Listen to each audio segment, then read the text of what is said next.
Fala pessoal, tudo certinho? Bem-vindos a mais um vídeo e hoje nós vamos estudar o peristaltismo, que também é conhecido por movimentos peristálticos ou ainda peristalse. É um assunto bastante curioso porque nesse exato momento o meu corpo, o seu corpo está fazendo estes movimentos. E é interessante a gente entender o funcionamento do nosso corpo não é somente curioso, interessante, mas também faz bem para a nossa saúde, para a gente viver cada vez melhor. Então fica ligado no vídeo após a vinheta. Se você ainda não me segue no Instagram, vai lá. E se quiser o conteúdo completo de biologia para vestibular e Enem, acesse a minha plataforma. O link está aqui na descrição do vídeo. Uma boa aula. Certo, pessoal, talvez você esteja assistindo esse vídeo porque é estudante, precisa mandar bem na prova, ou porque apenas é um grande curioso e quer saber cada vez mais sobre o seu corpo, sobre os seres vivos, ou ainda porque estava lá no médico, escutou ele falar alguma coisa, talvez relacionada a alguma doença, enfim, independentemente do motivo que você está aqui, seja muito bem-vindo. Vamos estudar esse assunto interessantíssimo, começando pela classificação. Então, o que são esses movimentos peristálticos? Te liga. É o movimento coordenado e rítmico dos músculos que ocorrem em estruturas tubulares e ocas do corpo. Então, olha só que interessante, moçada. Não é em todo lugar do nosso corpo, tipo, ocorre movimentos peristálticos no meu músculo, aqui do meu braço. Não, claro que não.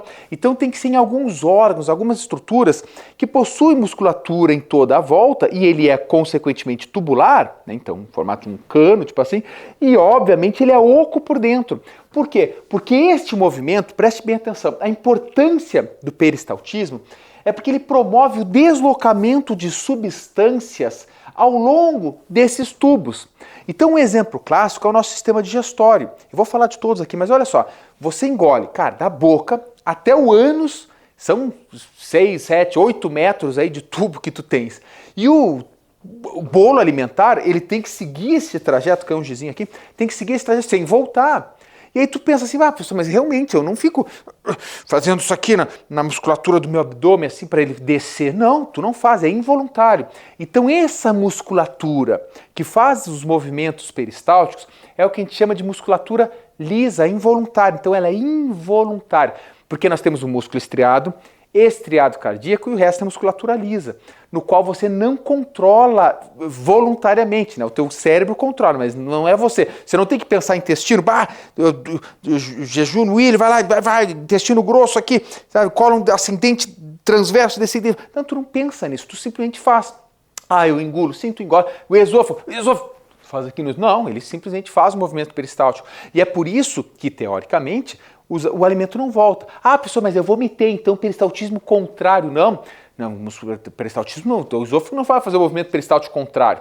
O vômito é quando o teu estômago, por alguma ação, algum comando do teu sistema nervoso, faz involuntariamente uma contração tão forte do teu estômago, que daí sim, tem que sair para algum lugar, o vômito vai para cima, contra o peristaltismo que seria para baixo, né, entendeu? Mas então é para direcionar durante todo esse tempo. Claro, professor, e como é que é essa contração? Tá, eu falei que é rítmica, tudo direitinho, só que ela é lenta, ela tem que ser lenta, não pode ser muito rápido. Professor, o que acontece se o peristaltismo do meu intestino começa a acelerar?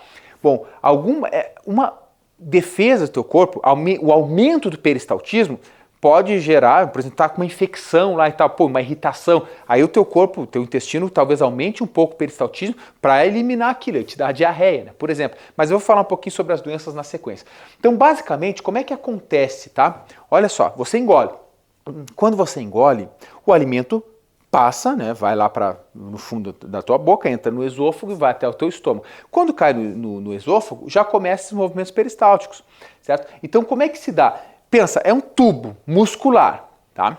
E essa musculatura, ela é circular. Então, quando o bolo alimentar chega nessa região, ela vai apertar mais ou menos para aqui. Então, aqui há uma contração dessa musculatura circular. E o bolo alimentar, ele vai descer um pouquinho. Só que, consequentemente, agora, essa parte aqui relaxa e o que vai contrair é nessa região, levando mais um pouco. Ou seja, o movimento é mais ou menos assim, ó, entendeu? Só que para baixo. Então, ele vai fazendo os movimentos de empurrar. Aí volta, empurra mais um pouco, volta, empurra mais um pouco, empurra mais um pouco, empurra mais um pouco. E o bolo alimentar vai seguindo esse caminho. É óbvio que entre um órgão, entre o esôfago e o estômago, existe uma válvulinha ali que está fechando. Entre o estômago e o intestino delgado também. Isso também é outra forma de impedir que retorne, né? Que tenha os refluxos, que é uma patologia também que eu vou falar para vocês. Muito bem, então é assim que se dá. Contrai, empurra, relaxa, e vai contraindo, parece pequenas ondas ao longo do teu intestino, e eu estou dando o exemplo intestino, mas tem outros que já vou falar nessa sequência, certo? Então tudo se dá entre contração e relaxamento dessa musculatura ritmada e sempre na mesma direção. E aí, vamos lá, quais são as funções dos movimentos? Moçada, pensa comigo, tia. O teu corpo é uma máquina extremamente interessante. A gente estudar o nosso corpo, a gente começa a entender coisas da nossa vida, do nosso dia a dia, e isso nos torna pessoas internamente mais satisfeitas, saber, por que eu tô com isso, por que eu tô com aquilo, o que é a dor de barriga. Enfim, eu posso falar até do que é o soninho que a gente tem depois do almoço. É interessante isso, né, gurizada? Eu vou falar então para vocês rapidamente, chama de sono pós-prandial. Você come, o que está acontecendo ali? Cara, teu sistema digestório tem que ativar totalmente, porque tá cheio de comida, aí tu comeu um monte ainda, o fluxo sanguíneo cai mais para essa região, então teu intestino fica irrigado, metabolismo acelerado lá para fazer toda essa digestão.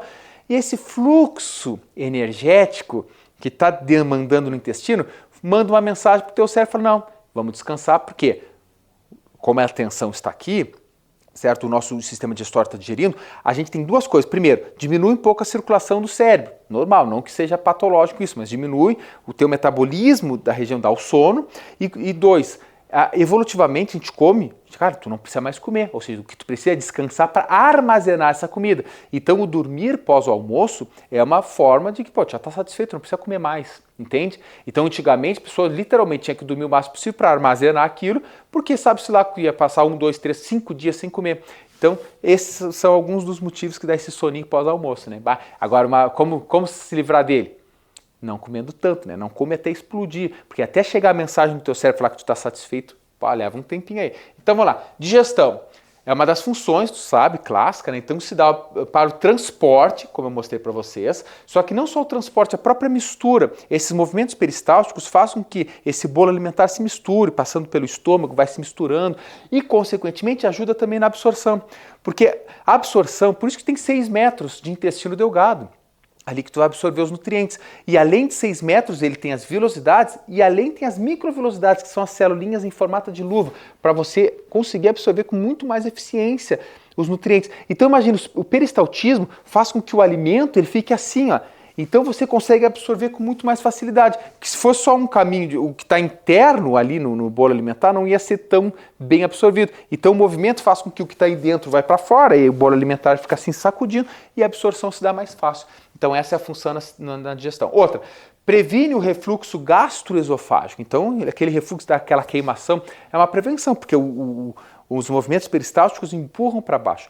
Mas embora previna, obviamente, se você está com um probleminha ali e que a válvula não está fechando muito bem, pode voltar e ter esse refluxo. Mas claro, se o movimento peristáltico está funcionando direitinho, ele manda lá para baixo de novo e tende a diminuir. Outra, transporte de urina. Lá nos ureteres, entre os rins e a bexiga, como é que se dá esse transporte? Professor, eu fico pensando lá, ureteres, contrai. Não, é involuntário, então ele vai empurrando a urina lá para a bexiga. Outra função, movimentos de muco nos brônquios. Então você sabe, moçada, que há acúmulo muitas vezes de secreção. Se você é fumante, para de fumar, pelo amor de Deus. Sabe aquela tosse crônica do fumante? O que é isso? É uma irritação que dá nos teus pulmões ali, nos alvéolos, né, nos bronquíolos, brônquios. E esse muco é uma resposta dessa inflamação, dessa pirracinha, dessa fumaça que é tóxica, né, pessoal?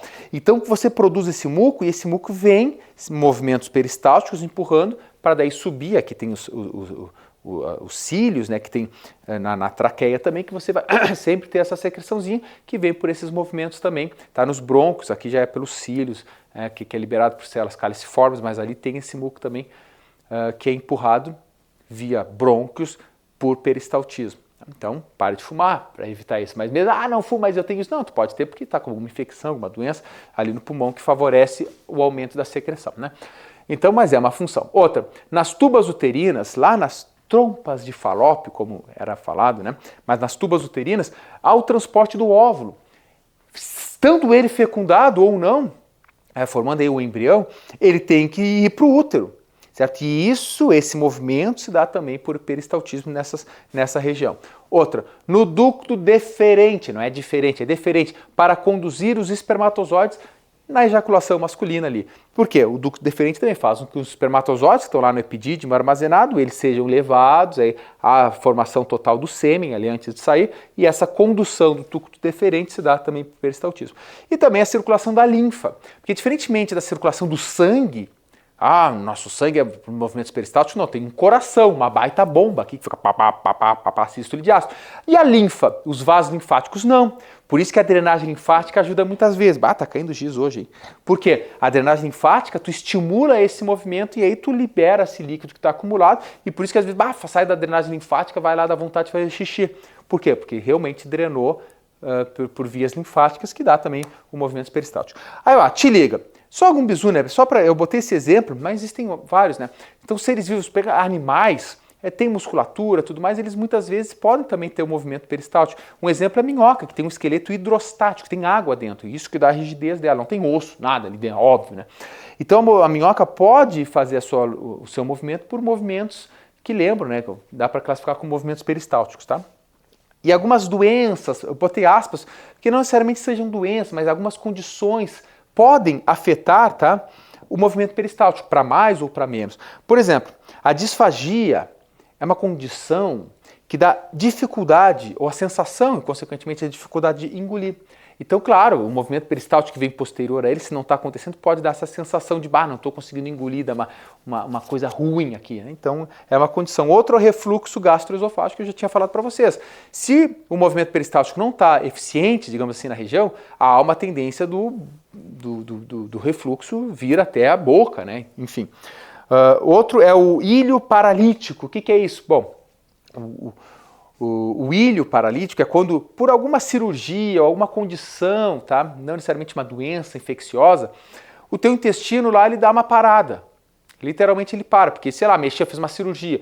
Então pode levar alguns dias para ele voltar a se movimentar normal, a ter novamente esse estímulo do movimento peristáltico. Então é uma condição que se dá, e aí a pessoa pode ficar enjoada, pode ficar um pouco mal, mas é passageiro. Pessoas que fazem cirurgia no intestino muitas vezes têm essa condição aqui chamada de ilho paralítico.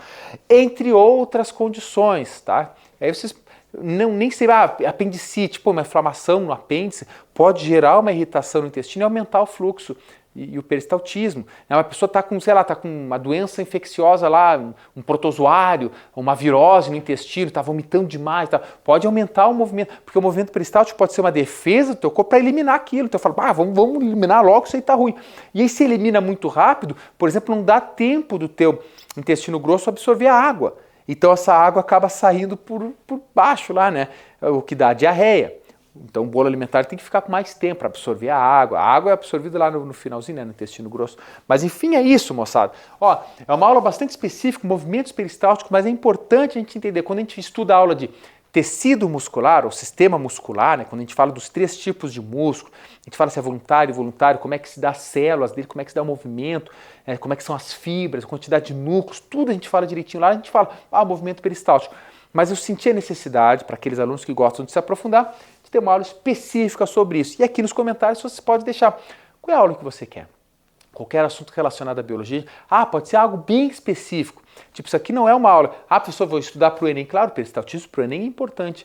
Mas aqui é aprofundado, moçada. Então é algo a mais do que você estuda, que se tu está aqui até o final desse vídeo, pode bater palma para ti, porque você é um guerreirão, uma guerreira que está estudando algo que é para além, moçada. E a nossa vida, a gente tem que levar sempre algo para além.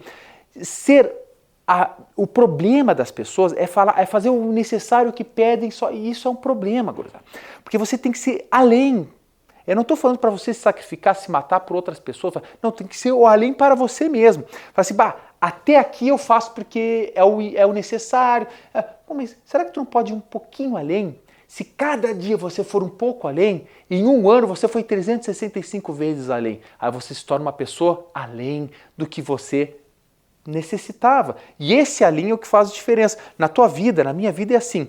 Se você fizer o básico, você ou com raras exceções de sorte, de grandes herdeiros, de pessoas que já têm dinheiro, você será o básico também, dentro das suas perspectivas.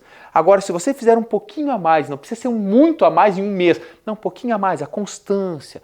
É que nem academia, né? Tu não vai conseguir ficar musculoso em um mês, cara. Mas se tu fizer academia, tu vai ter depois de 2, 3, 5 anos o objetivo que tu quer. Ou seja, fazer um pouquinho a mais, é se alimentar um pouquinho melhor, cada dia, aquela constância. O estudo é assim. Então se você estudar só, a pessoa pensou que já acabou, é só o mínimo. Não, cara, pô, vai para trás, estuda um pouco mais, seja o melhor que você pode ser na sua área. Então, professor, você é médico, você é enfermeiro, você é biólogo, matemático, independente. Se você fizer só a graduação, estudar só a provinha, vai lá para aproveitar pouco, então você vai ser na média. Mas você quer ser na média ou você quer ser acima da média? Eu falo isso como um conselho, moçada, porque no final das contas, a vida, no sentido do sucesso e o que você considera sucesso, é aquilo que você faz além. Grave isso. Se você for mediano, e eu não estou falando mediano como algo ruim, tá? Mediano, sim, na média, tá sempre na média. Você vai ser sempre na média. Se você está feliz assim, perfeito. Agora, se você almeja um algo a mais, você vai ter que ir um pouquinho além da média. Para você ser, né, na sua profissão, alguém da média. Ah, quero ser um destaque na minha profissão. Então você não precisa ser o melhor, você pode ser um destaque sem ser o melhor, porque o melhor é subjetivo. Você pode ser um dos destaques, um dos melhores, e aí tudo bem. Você quer ser isso? Você vai ter que se fazer muito mais. E não adianta, pega exemplo no futebol, não adianta o cara ter o talento e não fazer, velho. O Cristiano Ronaldo tá aí jogando até hoje, eu tô em 2023, né, finalzinho de 2023, porque o cara se esforça até hoje. Não, e outros, tem jogador que fazem a média, o cara é excepcional, melhor do mundo, foi talvez um dos melhores do mundo e tal. Só que chega lá uma certa idade, o cara cai fora, já ganhou o dinheiro dele, então fez um bom trabalho, mas excepcional. Aqueles jogadores que vão ser lembrados eternamente, esses fizeram além. Pode ter certeza disso. Pode pegar o melhor, o melhor do mundo, cara. O cara era excepcional ou, né, excepcional que treinava muito. E esse que treinava muito, sendo excepcional ainda, no sentido do futebol absurdo, é o cara que vai ser lembrado para sempre. É a mesma coisa com ciência, com profissão, com tudo. Então, a sorte de ser bom naquilo, de gostar daquilo e o esforço. Agora, uma coisa que eu vou falar para vocês que talvez vocês não saibam. Muitas vezes, e eu diria que a maioria das vezes, é o esforço que supera o talento. Veja bem, o cara pode ter o maior talento do mundo. Se não praticar, esse talento nunca vai aflorar. Agora, uma pessoa que não é tão boa, está um pouco abaixo, é mediana, mas se essa pessoa se esforçar demais, vai estar um pouco acima. Pode ter certeza, esse é o exemplo. Estamos juntos, um grande abraço, te esforça. Vamos lá.